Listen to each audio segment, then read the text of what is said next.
Hi, friends. Taxes! Did I startle you? Good! If you were surprised by that, you'll be doubly surprised when the IRS raids your house. Yep, everyone hates taxes, but do you hate taxes enough to wage a decade-long war against the very Imperium you dearly love and swore to protect? That's right. Today we're going to cover one of the most iconic, if not the most iconic battle of all of 40k, the Badab War. The Badab War is notable since it began as basically a silly little legal battle that escalated into a multi-chapter Space Marine Civil War with iconic dudes like the Salamanders, the Lamenters, and the Space Sharks. Woo! And before we get into all that, I just want to say this is going to be a super abridged version, so if this video leaves you thirsting for more, there's plenty of hour-long, in-depth videos out there to watch, or even better, read the actual Imperial Armor books for the fullest experience. If you can find them, that is.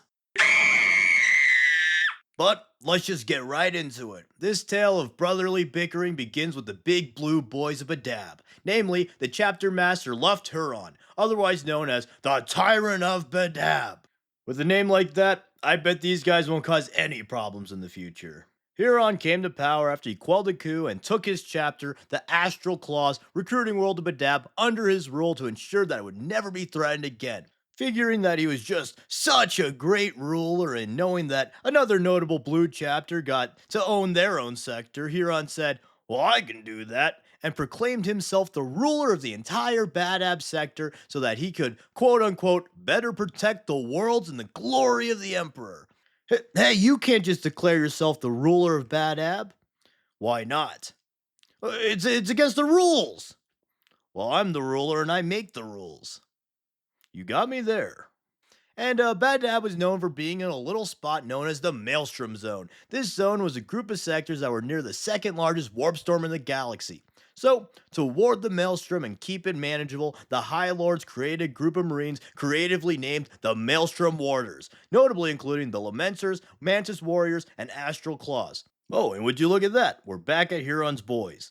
Luft Huron and his Astral Claws led the Maelstrom Warders, and they were actually extremely good at their job. So good, in fact, that when he requested more resources and manpower to quell the Maelstrom once and for all, the Administratum ignored him since he seemed to be doing fine without. If you won't pay for my crusade, then I'll do it myself. And I'm also not paying taxes. So he paused Badab's ties, closed trade routes, and slowed his gene seed payments to Terra in order to bolster his forces and begin his liberation campaign.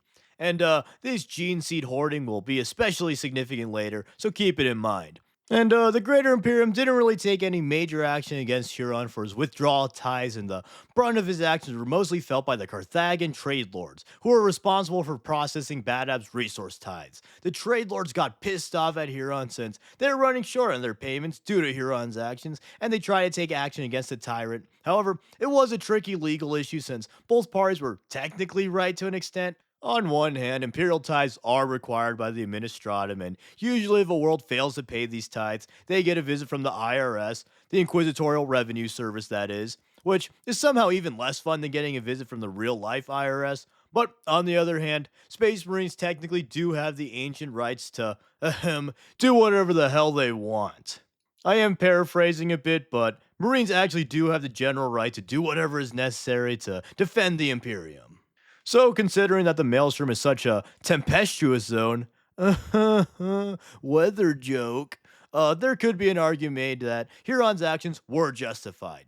But anyways, Huron used his stolen resources to gather a large force. The Astral Claws, their successors, the Tiger Claws, and the rest of the Warriors began a huge liberation campaign and were joined by the Black Templars, who are always down a clown. If by clown, you mean brutally curb stomping some heretics, of course. These fellas broke further into the Maelstrom than ever before. But unfortunately, this success was short lived, and Huron was cucked again as the Black Templars were summoned to the Ultramar sector, and the Warders had to halt their crusade. And to make things even worse for good old Ronnie, his legal troubles were catching up to him as it seemed the Imperium would likely side with the Carthagins. Emboldened by this, the Carthagins sent some ships to tell Huronald that Mommy said it's time to give them back their toys or else the Claws are in big trouble. And by toys I of course mean important resources, ships, guns, etc. Huron lets them know that Badab is a DE sector so they can F off, and then the Carthagin fleet hits them with the no. So then Huron hits them with a bunch of shells from the Badab defense cannons. And the Carthagins were, of course, pissed off yet again and sent some more ships that mysteriously vanished. Just like how my delectable lunches mysteriously vanish from the office fridge. I'm just kidding. I'm a YouTuber and I don't have a real job, and the only thing that mysteriously vanishes for me is all of my time and self respect. Oh. But that aside, the Carthagins realize that they're not cavemen, and in the modern age, if you can't beat someone, well, you just gotta spread hateful rumors about them. So they send propaganda that Huron and his chapter are heretics, and also they probably have little tiny wieners as well. Huron responds to these crazy rumors that he betrayed the Imperium by creating his articles of just succession, in which he proves how loyal and dedicated to the Imperium he truly is by declaring himself exempt from stupid taxes and leaving the Imperium. Also, he and his Marines, they have very large wieners.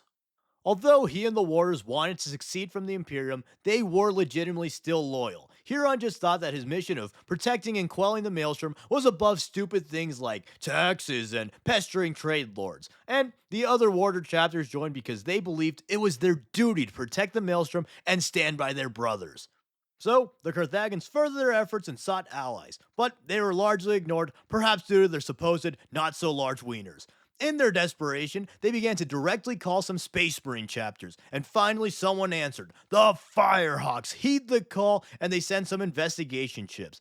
These ships are then attacked by the Mantis warriors. Despite their 4 times type advantage, the Firehawk ships are disabled by the Mantis fleet and they're taken prisoner. Even though the Mantis warriors acted relatively civil and gave back the prisoners, the Mantis warriors' actions really bugged the Firehawks and they sent their entire fleet into the Maelstrom zone to get revenge. While the Firehawks fought the Mantis warriors, the Astral Claws and Lamenters captured some more loyalist worlds in the sector in order to secure even more resources. The Firehawk forces were whittling down, but received reinforcements from the Marines Errant chapter. However, the Marines Errant did not directly attack, and they only helped secure trade routes for the Loyalists since they were kind of besties with the Lamenters. These two chapters kind of pulled a Hawkeye and Black Widow for their civil war and didn't really fight each other. Moreover, the Executioners also joined the Astral Claws due to an ancient blood debt, and the Secessionists pretty much destroy the Carthagin forces when the Carthagins try to capture Depot World for much needed supplies. This was done because the warriors knew that people wanted to read about Space Marines, not trade lords. Sorry, Carthagins, people simply don't care about trade disputes. For a while, the Secessionists were smacking the Loyalists since they significantly outnumbered them, which, throughout this video, keep in mind the Secessionists are working with their entire chapter, and the Astral Claws have been hoarding Gene Seed and merged with the Tiger Claws, so they're basically a mega chapter at this point. But this is also when the Greater Imperium finally decides to give a damn. Since so many chapters are fighting each other, the High Lord sent Inquisitors to investigate the Badab sector and see what all the hullabaloo is about. Due to the missing ties and gene seed payments, the Inquisitors deemed the Astral Claws to be the more guilty party, and they ordered them to lower their defenses and stop this tomfoolery. However, Mr. Luft, I always know best, Huron said, nah, I know best, and if I followed your silly ass request, then the Maelstrom Zone would be in danger. This proved to be something I like to call a big fat mistake, and the Inquisition assembled a marine force composing of the salamanders, raptors, fire angels, and red scorpions. The Marines Errant and Firehawks were subbed out to regroup their forces, but before leaving, the Hawks left a cute little parting gift called a million firebombs that decimated a Mantis warrior planet in revenge for their past transgressions. After some more fighting, a phrase I will no doubt use like 100 more times in this video, Left Nut Huron called for a parlay at an asteroid base called Grief. Oh, I can't see anything going wrong in a place such as this. So Huron, Chapter Master Sartak of the Mantis Warriors, and Lord Commander Otis of the Red Scorpions met to discuss their war. But just like playing a game of Among Us, it quickly devolved into rampant accusations and finger pointing. You know what would make negotiations go more smoothly? Getting shot at. Oh, did I say smooth? I meant bad. So, amidst the finger pointing, the base was suddenly attacked by three unidentified ships, and the barrage killed both Sartak and Ortis. The attacker was never officially identified, but the Loyalists blamed Huron for the betrayal at Grief, Huron blamed inquisitorial conspirators, and others suspect chaos saboteurs. But whoever it was, just like how you ruined your parents' marriage, they ruined any chance of the successionist and loyalists cooperating and gave us access to more epic battles. Woo! And so soon after, more chapters joined the Loyalists, including the Sons of Medusa, Howling Griffins, Nova Marines, and some Vanguard Minotaur forces, while the Marines errant and withdraw entirely. The Raptors, Salamanders, and Fire Angels fight some Astral Claws and Mantis Warriors in the jungles, take some more territory, fight, fight, fight, you know how it goes. And amidst some more fighting, some of the secessionist worlds are threatened by Chaos Corsair fleets and some Orc clans. And this is a reminder that the secessionists are still technically loyal to the Imperium and believe themselves to be doing the Emperor's will. These attacks force the secessionists to fall back and defend against the forces of the Maelstrom. So then, more fighting occurs, the Minotaurs fully arrive and launch a full-scale assault on Cairo, slaughtering Huron's Tyrant Legion PDF force, and then goes on to take nearly a whole sector by themselves. Meanwhile, the Salamanders and Fire Angels steam some hams in Galen, and the Red Scorpions help the Minotaurs completely destroy the PDF at Varian. In hopes of turning the tide of the battle, the Astral Claws attempt to recover ancient buried weapons on planet Synax. In response, the Loyalists prepared for the largest push of the war and gathered all their chapters along with the newly arrived Exorcists for the Sagan offensive. Named so because the Astral Claws were about to suck on some nuts. The Astral Claws doggedly defended their planet, but unfortunately, they didn't have that dog in them, and they were in fact just big pussies.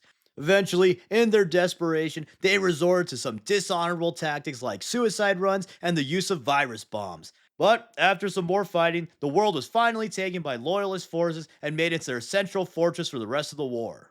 And this was a huge strategic win for the Loyalists, as it almost completely severed the Mantis Warriors from the rest of the Secessionists, meaning that the Mantis Warriors had to defend their home sector of the Endymion Cluster by themselves. After this battle, due to the war nearing completion, the Raptors, Nova Marines, and Howling Griffins were sent to the Ultima sector to fight some orcs. However, it is said that the Inquisition sent them away since these three chapters were not quote unquote hard enough to be trusted to brutally murder the rest of their brothers in the final stages of the war. Oh, does somebody not want to eradicate their brothers? Oh, boo hoo! Minotaurs! Come here and murder some yellow crybabies for me! The Inquisition also wanted to boot the Salamanders since they were also deemed too nice, but the Salamanders basically said that they're an OG chapter so they do what they want. But back to the aforementioned yellow crybabies. The Minotaurs captured some of the Lamenters' gene seed and used it to spring a trap. In the ambush, the Minotaurs boarded the Lamenter ship and brutally slaughtered them in a frantic melee. Only 311 Lamenters survived, and they were taken prisoner for the rest of the war. Elsewhere, the Red Scorpions and Salamanders continued to do work and destroyed a supply transfer to the Astral Claws from the neutral Forge world of Ingstrom. This goaded the Mechanicus forces into attacking both Loyalist and Secessionist worlds since the stupid Marine fighting spilled into their world. After some more fighting, the Mantis Warriors proved to be a troubling force. Although outnumbered, they leveraged their home field advantage with hit-and-run tactics. Luckily for the Loyalists, and unluckily for anyone repping the Koopa Troopa colors, the CARCHARADONS arrived and began a massive terror campaign on the ironically named Tranquility System. There, the CARCHARADONS launched a planet-wide assault led by Tiberos the Red Wake! Woo! On Endymion Prime, the space shark shot drop pods all over the place and decimated the Mantis Warriors. Also, Tiberius was one hardcore scary dude. He's like a head taller than the average Terminator. He wears double power fists that are strapped with lightning claws, just in case a power fist didn't kill something hard enough. And then, if those double power fist lightning claws still don't kill something hard enough, they also have double chainswords under them. That's a total of 13 weapons, 10 blades, 2 fists, 1 scary motherfucker. After all was said and done, the Space Sharks killed the Mantis Warriors so brutally that the Fire Angels were disgusted and they withdrew from the Badab War. But after some more fighting, the Minotaurs, Sons of Medusa, and some penal legions attacked the south side of the Badab sector. Then, some of the Minotaurs were also sent to destroy an Astral Claw training world with the Salamanders. It was here where the salamanders discovered that Astral Claw corpse takers have been stealing gene seed throughout the war to strengthen the Astral Claw forces. After some more fighting, the salamanders recovered the seed, and on their return to the Loyalist base, they were ambushed by the Astral Claws and Executioner chapters. Outgunned and outnumbered, the salamanders are forced to surrender, and as they're officiating the surrender, the Astral Claws attacked the salamander ship, stole the gene seed, and slaughtered prisoners. Ironically, the executioners had a bit of a problem with the Claws executing the surrendered salamanders, and they turned on their former allies. The enraged executioners killed the Astral Claws president and left the war to attack other Astral Claw holdouts. This left the Astral Claws as the only successionist chapter. Even though the chapter is illegally large, things were looking bad for Team Tyrant. Huron began to go a bit kooky, and he officially renounced the Imperium and prepared his final defenses. The Loyalists pushed the Astral Claws all the way back to the planet of Badab Primus and began a three-pronged attack to overwhelm the Badab defenses. The Sons of Medusa, Firehawks, and Star Phantoms attacked the Orbital Fortress Monastery. CARCHARADONS assaulted the Hives, sowing terror per usual. And the Star Phantoms, Titan Legions, and Inquisitorial Stormtroopers stormed Huron's final fortress, the Palace of Thorns. After days of brutal fighting, the Space Sharks overloaded the Hive's power grids, disabling the defenses and allowing the Star Phantoms to finally siege the palace. Huron and some of the Astral Claws escaped, but the Badab War was finally won. Afterwards, the mantis warriors, lamenters, and executioners were deemed guilty but not traitors and given the mercy of a century-long penitent crusade where they would be thrown into the toughest battles to prove their faith. These crusades were especially brutal since the chapters were decimated during the war. Notably, however, the executioner's punishment was a bit lighter since they were said to have fought honorably during the war and they defended the salamanders towards the end of the war. As for Huron and the boys, the Astral Claws became the Red Corsairs, and Huron became Huron Blackheart, eventually aligning with Chaos. His Red Corsairs terrorized the Maelstrom zone that they once sought to protect. As for the Maelstrom itself, it eventually became part of the Great Rift after the fall of Acadia. And finally, there's the Lamenters, who continue to get their faces kicked in at every turn. So yeah, that's the Badab War. Very cool stuff. And again, this is a very abridged version of the story, but I think I covered all the main points and hopefully properly demonstrated how crazily things spiral from a pretty minor bureaucratic issue. Thank you again to everyone for watching, and let me know how much you hate taxes and what your favorite chapter is in the Badab War. I look forward to a million Space Shark and Lamenter comments. Thank you to all the patrons who support the channel and help me make my videos better. I appreciate the support. And as always, please like, comment, subscribe, and consider sharing to all your totally loyal Maelstrom warders. Thanks. I also love all these old color schemes, like, you can't beat green, but these salamanders, they certainly come close. And the Tiger Claws, they really dedicated themselves to their shtick.